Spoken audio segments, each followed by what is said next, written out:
All right, everybody, Sylvia here, and today I want to answer the question about whether or not I'm getting a cat. And this decision was heavily influenced by the comments that y'all left. Oh my gosh, you guys are fantastic. And I also think this video is going to give everybody a clearer idea of what it's like to live in an RV full time.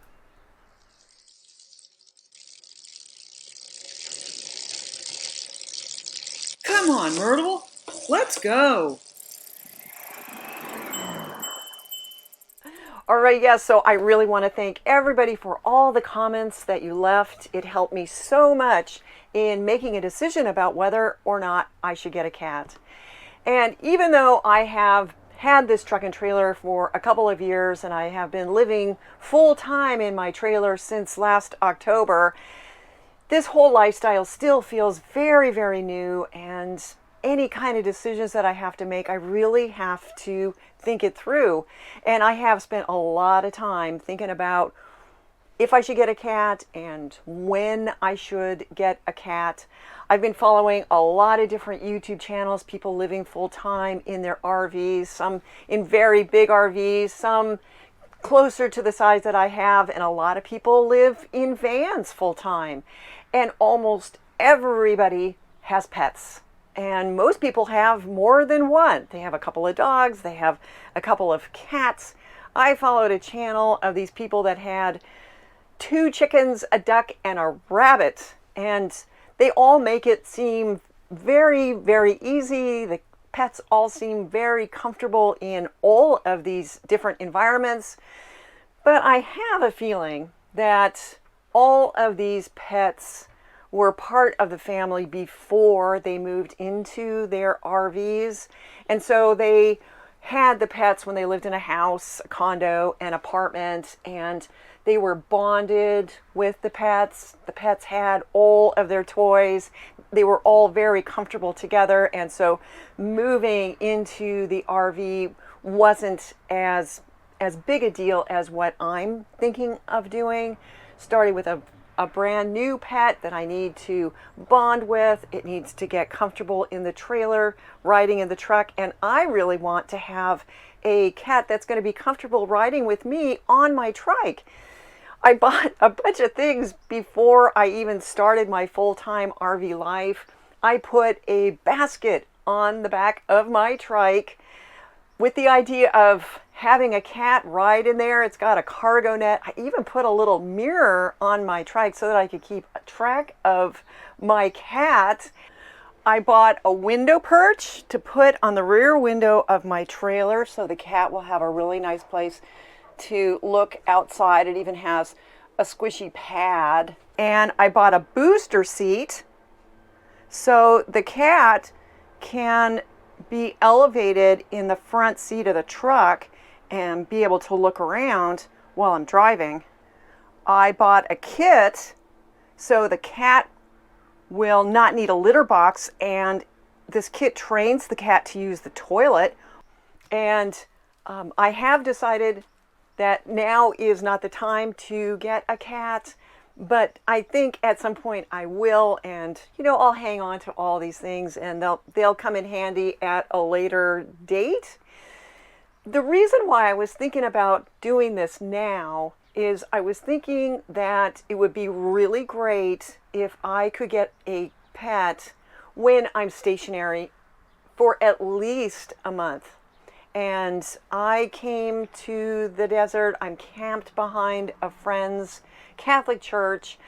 But the real reason why I have come here is to watch a tennis tournament, one of the biggest tennis tournaments in the world. The very best players, men and women, come here, and I was super excited to go to this tennis tournament. And while all of this is happening, in the back of my mind, I'm thinking, so what would happen if I had a cat? What would that look like? Would it still feel okay?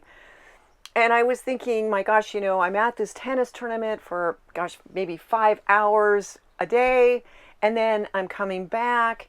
And I think that situation would be okay if I was bonded to the cat, if the cat was really comfortable living in the trailer. But a brand new cat, no, I don't think that would really work. I think I should be closer to the cat, and the cat's going to need just a lot more comfort. After the tournament, a friend of mine invited me to Santa Monica. She'd rented a house there for a couple of months, and then afterwards I stayed with family in Los Angeles for a couple of nights. And again, I'm thinking, so what would this look like if I had a cat? And my friend is not crazy about pets, and my family, although they probably would be okay with me bringing a cat, I think in both situations I would have had to keep the cat in a carrier for 4 days. And, that just didn't feel very fair to the cat. Another thing happened when I returned from visiting my friend and my family. The temperature in the desert went really high for a couple of days. It was 97 degrees for 2 days. And the temperature inside my trailer is typically 10 degrees hotter than it is outside. And where I am parked, I have electricity. I can never remember if it's 110 or 115, but my trailer needs 30 amp service to run the air conditioning. I do have solar. I have 3 100 amp hour lithium batteries.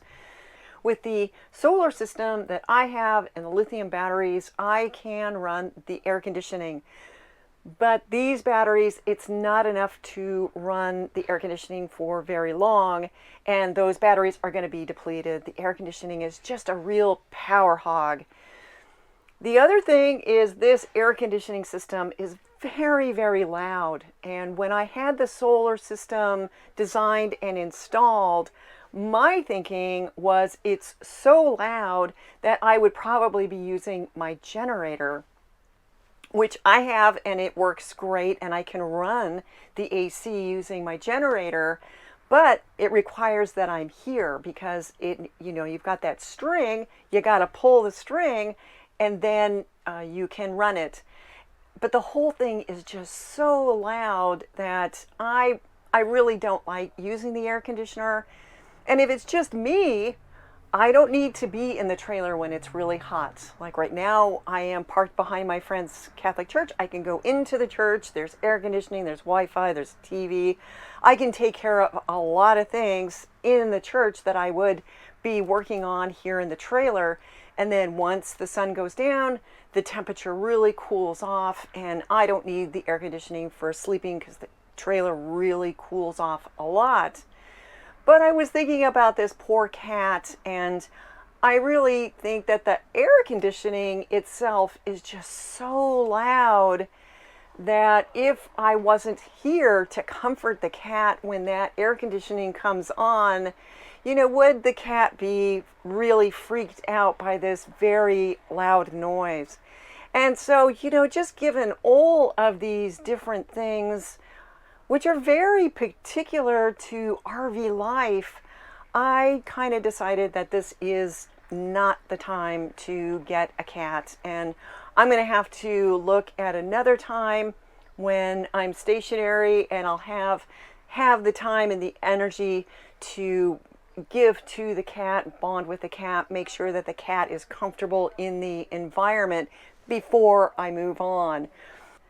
This may be a while because once I leave here, I'm actually leaving here in a couple of days, and I'm going to Arizona. I'm going back to the Saguaro National Park, and my schedule is very busy from now until the middle of October. I already have so many trips planned, people to visit, and I'm probably going to be crisscrossing the United States twice between now and next January. But that's the way I'm thinking about this. And again, thank you so much for all your comments. Again, I would love to know your thoughts about all this stuff that I've been talking about. It's an awful lot to talk about with just a cat, but it really involves the RV lifestyle, which is very, very different, and you just have to think things through. in a different way than you would just getting a cat and bringing it home to a house, an apartment, or a condo. So yeah, please let me know what you think. Leave a comment. You know how much I love hearing from everybody. Please stay safe, be well, and I will see you next time.